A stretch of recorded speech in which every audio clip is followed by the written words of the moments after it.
এই গরমে যদি আপনি অতিষ্ঠ হয়ে যান আর গ্রামীণ পরিবেশে হাওরের বাতাস উপভোগ করার পাশাপাশি সুন্দর ফটোশুট করতে চান তাইলে আজকের ভিডিওটা আপনার লাগি। হাওরের বাতাস আর মনোমুগ্ধকর সময় কাটাইবার লাগি আপনার সুনামগঞ্জ দেখার আওয়ার যাওয়া লাগতো না, রাতারগুল জাফলং যাওয়া লাগতো না। আপনার বাড়ির খান্দাত আছে, এটা কি সুন্দর প্লেস। কম সময়ে আপনি ঘুরাইয়া আইতে পারবা, জেলা আপনার সময়ও সঞ্চয় হইব, ওলা আপনার ঘুরাঘুরি হয়ে যাব এবং মনোমুগ্ধকর সময়ও কাটাইতে পারবা। এখানের পরিবেশ এতটাই সুন্দর আর এতটাই নিরিবিলি যে আপনারা আমি বাসায় প্রকাশ করতে পারতাম না। আপনারা যখন যাইবা তখন বুঝতে পারবা। আমি বুকুদার দিয়া কইতাম পারি আপনারা যারা টাউন অথবা আবাসিক এলাকাত বসবাস করেন তারার লাগে হইতে পারে একটা বেস্ট অপশন। এখানে আপনি গেলে এতটাই গ্রামীণ পরিবেশ পাইবা যে আপনার বাপদাদার আমলের কথা মনে হয়ে যাব।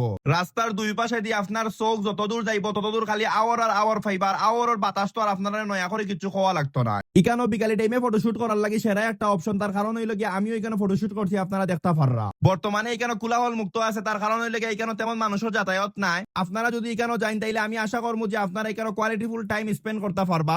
যদি আপনি ও ব্রিজের উপরে যান তাইলে তো সুন্দর একটা দৃশ্য উপভোগ করতে পারবা। তার পাশাপাশি যদি রাস্তা তো বই থাকেন তারপরেও সুন্দর একটা দৃশ্য উপভোগ করতে পারবা। হাওরও বর্তমানে তেমন একটা পানি নাই, যে সময় পানি হইব ওই সময় আরো সুন্দর লাগবো। এখানে যাওয়ার সহজ লোকেশন হইল গিয়া সিলেট সুনামগঞ্জ দামাকাজি সংলগ্ন ফতেপুর রোডে হামাইয়া জেসারে জিলকার বান্ধ হইলে আপনারা দেখাইয়া দিব।